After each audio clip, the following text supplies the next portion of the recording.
Hoy vamos a empezar en Apocalipsis capítulo 4, verso 1. Y en la última enseñanza nos dimos cuenta que aquí hay 7 pares de visiones. A lo que me refiero con 7 pares de visiones es que primero tenemos una visión en el cielo y luego le sigue una visión en la tierra. Y cada visión en el cielo tiene su consecuencia en la tierra. Y estos forman un total de 14 visiones a través del libro del Apocalipsis. También cada visión en el cielo nos anticipa lo que va a suceder en la tierra. La primera visión en el cielo empieza en el capítulo 4, verso 1 y termina en el capítulo 5, verso 14. Abran sus Biblias, por favor, al libro del Apocalipsis capítulo 4, verso 1 y empecemos a examinar la primera visión en el cielo. El verso 1 empieza diciendo, después de estas cosas. Esta expresión es importante y la tenemos en un total de 7 veces en este libro. Aquí y en el capítulo 7, versos 1 y 9, y en el capítulo 15, verso 5, el capítulo 18, verso 1, el capítulo 19, verso 1, y en el capítulo 20, verso 3.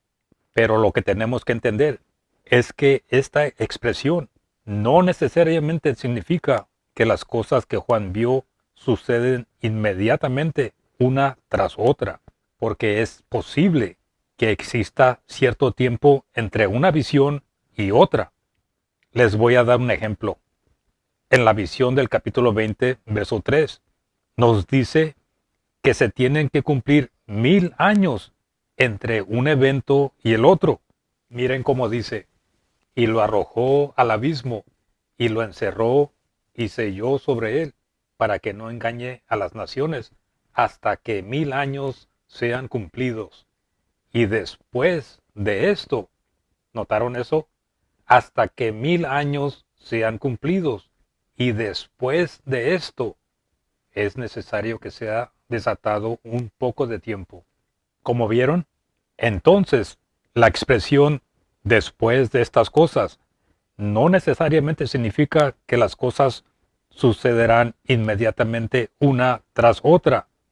Y por esa razón es importante que entendamos esta expresión correctamente. Volvamos al capítulo 4, verso 1. Y otra cosa que les quiero señalar es que esta expresión es una expresión judía en el idioma de los hebreos. Por ejemplo, en Génesis capítulo 22, verso 1, tenemos la misma expresión. Veamos lo que dice. Después de estas cosas, sucedió que Dios puso a prueba a Abraham. ¿Notaron eso? Aquí tenemos la misma expresión que en el libro del Apocalipsis. Después de estas cosas, es una expresión de raíz hebrea.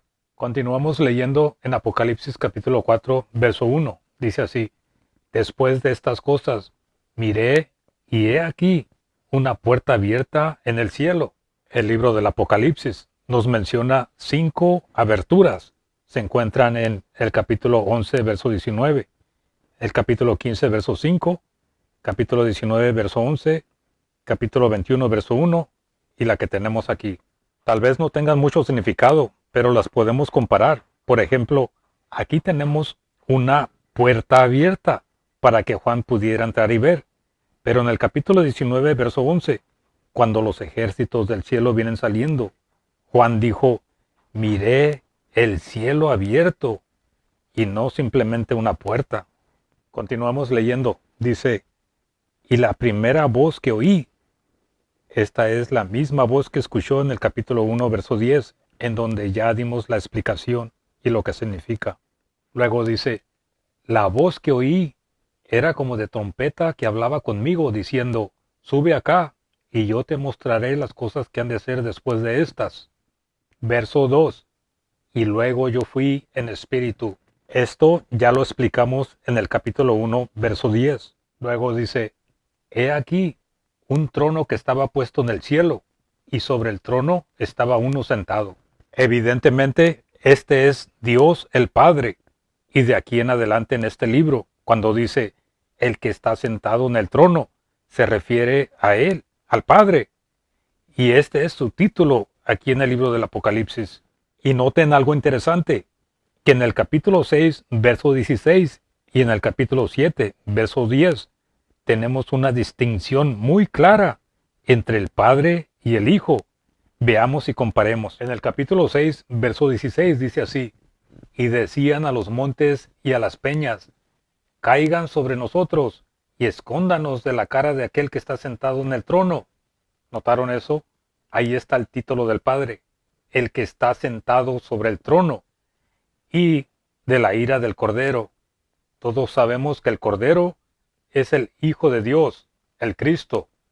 Y en el capítulo 7, verso 10, tenemos los mismos títulos. Miren cómo dice: y clamaba en alta voz, diciendo, salvación a nuestro Dios, que está sentado sobre el trono. ¿Notaron eso? El título de nuestro Dios el Padre, el que está sentado sobre el trono, y al Cordero. Como les mencioné, todos sabemos que el Cordero es el Hijo de Dios, el Cristo. Continuamos en el capítulo 4, verso 3. Dice, y el que estaba sentado era al parecer semejante a una piedra de jaspe y de sardio, y un arco celeste había alrededor del trono, semejante al aspecto a la esmeralda. El que está sentado en el trono dice que tenía un parecer a una piedra de jaspe y de sardio, pero permítanme decirles que no se puede saber con exactitud lo que significa cuando dice un parecer a estas piedras. Lo que sí sabemos es que jaspe es la primera piedra de la fundación de la Nueva Jerusalén y sardio es la sexta. También sabemos que jaspe era la última piedra en el pectoral del sumo sacerdote levita, así como pueden ver en esta imagen. Otros pasajes que mencionan estas piedras se encuentran en Éxodo capítulo 24 verso 10 y el profeta Ezequiel capítulo 1 versos 22 y 26 y en Ezequiel capítulo 28 verso 13. Ahora, permítanme decirles que todas estas referencias de estas piedras preciosas y este verso en el Apocalipsis que dice el que estaba sentado en el trono tenía parecer a ellas, nos están indicando que al igual que todas las cosas de esta creación, también estas piedras tienen su significado simbólico de cosas espirituales que no se pueden ver o conocer por el momento. Pero lo que sí sabemos es acerca del arco celeste que está alrededor del trono. Y el trono nos está señalando juicio, pero no de agua, sino de fuego. Y el arco nos señala esperanza y salvación. ¿Para quién? Para los que pertenecen al pacto de esta señal. ¿Quiénes son ellos? Los creyentes en el Cristo, los que van a estar pasando por la gran tribulación. Otra cosa que podemos notar es la forma del arco. Nos recuerda del pacto que se encuentra en Génesis capítulo 9, verso 8 al 17. Y también el color del arco, siendo todo lo contrario al fuego, nos señala misericordia en medio de juicio, tal y como el profeta Habacuc lo menciona en el capítulo 3, verso 3. Notemos la oración del profeta Habacuc en el capítulo 3. Dice, oh Yahvé, escuché tu nombre y tuve temor. Tus obras están en medio de la época en que vivimos. Oh Yahvé, en medio de esta época, dalas a conocer. Acuérdate de tu misericordia durante la ira. ¿Notaron eso? El profeta pidiéndole a Dios, pero acuérdate de tu misericordia. Acuérdate del arco que está alrededor de tu trono durante la ira. ¿Cuál ira? La ira y el furor del juicio durante el Apocalipsis. Continuaremos con esta enseñanza en el siguiente video. Dios los bendiga.